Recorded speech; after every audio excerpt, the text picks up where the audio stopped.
Hello and welcome back to the channel if you're returning. If this is the first video of mine that you're catching, welcome.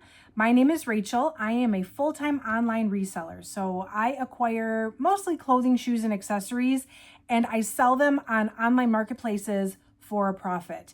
Usually on this channel, you find unboxing videos, updates on those unboxing videos, what sold videos, things like that. But today I want to talk a little bit about Poshmark specifically from a buyer's perspective specifically. I am a Poshmark seller. It's one of my most profitable platforms. But every once in a while, I will go on Poshmark trying to support other sellers when I need to buy something for myself. And if you've been following my channel, you may know I recently had a baby. I'm a few months postpartum. And so now I have another child to buy clothes for. And also, as my body has gone through some changes, some of my own new clothes. I've been shopping a little bit more on Poshmark than I usually do. And after some experiences that I've had with sellers, I felt like it was a good time to talk about things that annoy me as a buyer, because if it annoys me, it probably is annoying other buyers and quite potentially could be hurting your business. Not everybody buys on Poshmark. A lot of people just sell, and so you may not realize that these things may be hurting you. So that's what I want to talk about today. If you want to hear my 2 cents on this one, definitely stick around. So first and foremost, let me just preface this by saying I am not here to tell anybody how they should run their business. At the end of the day, I do what works for me. I'll tell you what works for me. You do what works for you. This is me just telling you what turns me off as a buyer in hopes that it helps you maybe consider that it could be turning off other people too. I'm probably not the only person that feels this way sometimes. And if you're not somebody that buys a lot on Poshmark, you may not even realize that what you're doing may be turning people off. So that was my whole reason for wanting to do this. I'm not here to shame anybody or tell you how you should be running your business, because I don't know how you should be running your business. But I just wanted to provide some insight based on my own experiences so that it maybe would be helpful for you. If you like reseller content, certainly consider subscribing to the channel. Like I said, I do lots of unboxing videos and what sold videos, but I want to start incorporating some of these like strategy type conversations as well. So if you're into that kind of stuff, please consider subscribing. Hit that like button and feel free to comment throughout the video if you agree with me or disagree with me. I do expect that some of you watching this video will agree with me and others may not, and others may do some of the things that I find annoying. And so I think it's a good discussion that we can have. Just please do so respectfully, but I would love to hear your perspective on any of the things that I say. I do think it's important to talk about though, because Poshmark is a marketplace of independent sellers, but not a ton of people have like loyal repeat buyers. It's not a platform for that. You go on Poshmark and you search for something you want and you buy it from whoever has it. There are some closets that have like a following of people that buy from them over and over, but that's a very, very small percentage of Poshmark closets. But the buyers don't necessarily have the full knowledge of how things work and that each seller is independent. And so when one person does something tacky or annoying or rude as a seller, it kind of puts a bad taste in buyers' mouths sometimes about all Poshmark sellers. And so if you're doing some of these things, it might be maybe a good reason to reconsider. And I felt like it was a good thing to talk about because, I mean, really, if you're hurting your own business, you're probably hurting mine and everybody else's too. First and foremost, let's talk about some closet red flags. I don't usually browse people's closets, but if I find something I might be interested in purchasing in, I will go to the closet to see if there's other things maybe in that same size. I like making bundles to get the most out of my shipping and usually to get just a better discount on multiple items. So the first thing I do if I find something I like, I go to the closet and I see what else you have. I don't typically just show up in your closet to browse, but that's how I end up there. There are some things that immediately, if I see in your closet, are red flags and chances are I'm going to back out and attempt to find what I'm looking for from a different seller. Number one, first and foremost, if you have a bunch of stock photos. Now, I don't just mean like stock photos on new with tag items. I'm talking like, because I do that too. I'll be the first to admit I use stock photos. If I have a brand new with tag item and I can find a stock photo for it, I'm probably going to use it. And I know that's an entire debate in itself, but I'm not talking about like that. I'm talking about, here, I'll give you an example. If I see your listing looks like this, and I see this beautiful, crispy, shiny new shoe, and then I click on it, and this is the actual shoe that you have for sale, not as the cover photo, but as the second photo, third photo, and these are clearly not in the condition as the cover photo. To me, that's misleading. And it definitely, if I was interested in these shoes, I'm not anymore. I shouldn't have to go into the listing and go past the cover photo to see what you're actually selling. And if the item that you're selling is not new, then it's not the item shown in the stock photo. It's because it's not new. So if I see a lot of that, or really any of that, or especially on something I'm actually interested in, I'm probably going to move on from your closet and attempt to find what I'm looking for from someone else's closet, even if I have to pay a little bit more, because I feel like I'm going to find an honest seller that is willing to be transparent about their items, and that would be worth even a little bit more money to me. The next one, well, really the second two kind of go hand in hand. The first one being those offer guides, or like the no lowball offer signs. They are so tacky, in my opinion. They're ineffective, they're tacky, and they're off-putting. I mean, I feel like the majority of people moved past those years ago, but some people still put these charts, and I'll put them up here on the screen. They're like charts of like how much is an acceptable offer. And here's why that's a problem. Like you said, first of all, it's tacky. It is so tacky. It is off-putting. It puts the buyer on defense. Like, whoa, wait a minute. Like, I don't know if I really want to work with you because you automatically are coming at me and I didn't even do anything yet, right? Like, it's tacky in that sense. It tells me that you have an emotional attachment to your items and you're not willing to consider what they're actually worth. And what they're actually worth is what somebody is willing to pay for it. And that's just plain and simple. That's economics. So it tells me that you're not necessarily willing to negotiate or be reasonable about what your items are actually worth. And I will go as far to say that it might actually indicate that your items are not as in good of condition as you believe them to be, because you're emotionally attached to them. You think they're better than they really are. And to me as a seller, and maybe somebody that isn't a normal seller wouldn't feel this way, but turning away and discouraging offers is a good way to lose business. You're turning away and discouraging your business. What a lowball offer is subjective. It's completely subjective. Where I might think anything below 50% is a lowball offer, you might think anything below 75% is a lowball offer. So I send what I think is still a reasonable offer, and you're offended because it doesn't meet your criteria for a reasonable offer. And I didn't even really know what your criteria was. I mean, it's just easier to accept, counter, decline. I don't care what you do. Just, keep it moving. But if you're not even willing to accept people's offers, or if there's any indication that you're going to berate them or belittle them once they do send an offer, then it's probably not worth doing business with you. Or at least it's intimidating to do business with you. And if you really want to sell your items, just steer clear of that stuff. The other thing that kind of similar are the Poshmark fee charts. People like to remind buyers that Poshmark takes 20%. Well, here's the thing.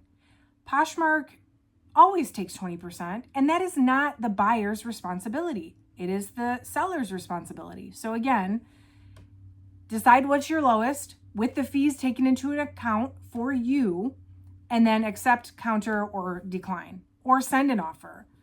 But don't attempt to educate buyers on what Poshmark does with its sellers and its sellers' fees. That's not the buyer's problem. That's a total turnoff. And also, you're assuming that the person trying to make you an offer doesn't already know that. So it's just tacky. It's belittling. You decide what you're going to accept and what you're not, and leave it at that. Keep it moving. There are a few completely unsolicited actions that buyers take sometimes that make them look so super desperate. And I feel like this is going to be a little bit more of the unpopular opinion section. I think a lot of us, a majority of us, agree on the first part, or can at least understand where I'm coming from with the first part.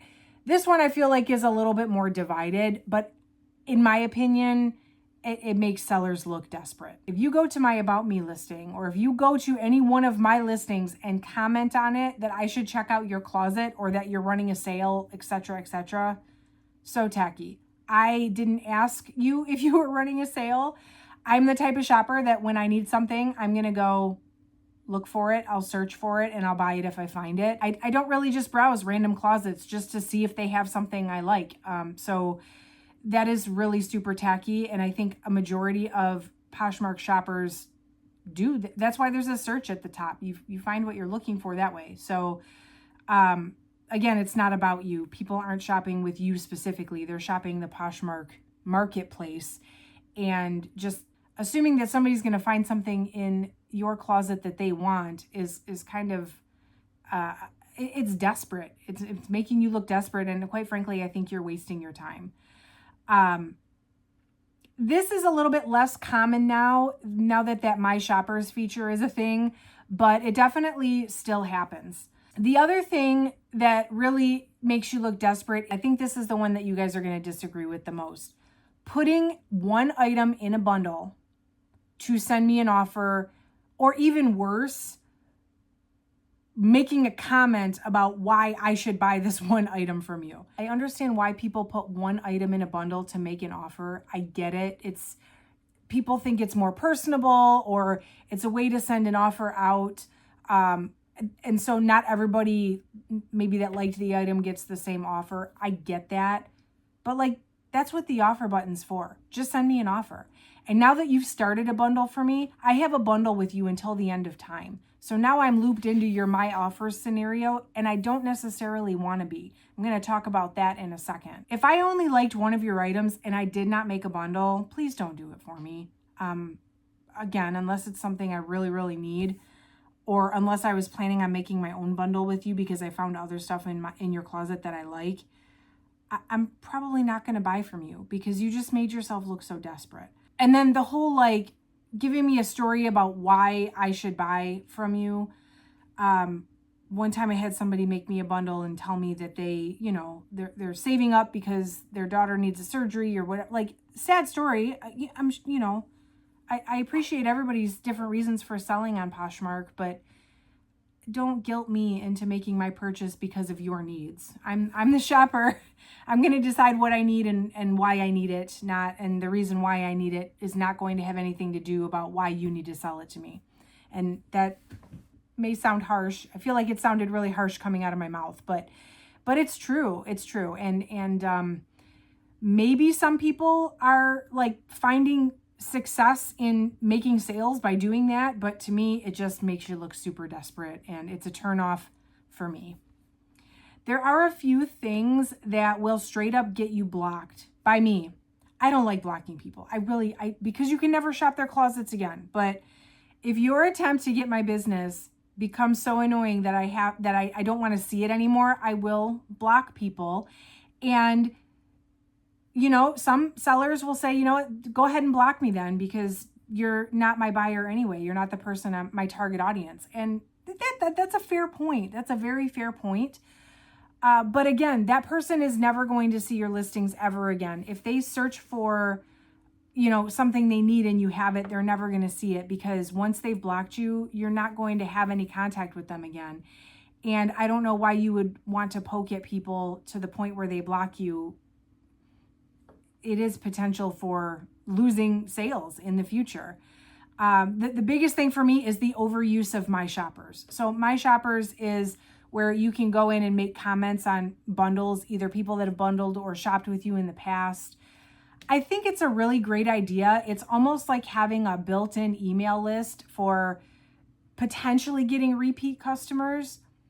But some sellers, what they tend to do, either A, like I said before, you'll make a bundle that I didn't ask for and then proceed to message me multiple times a week.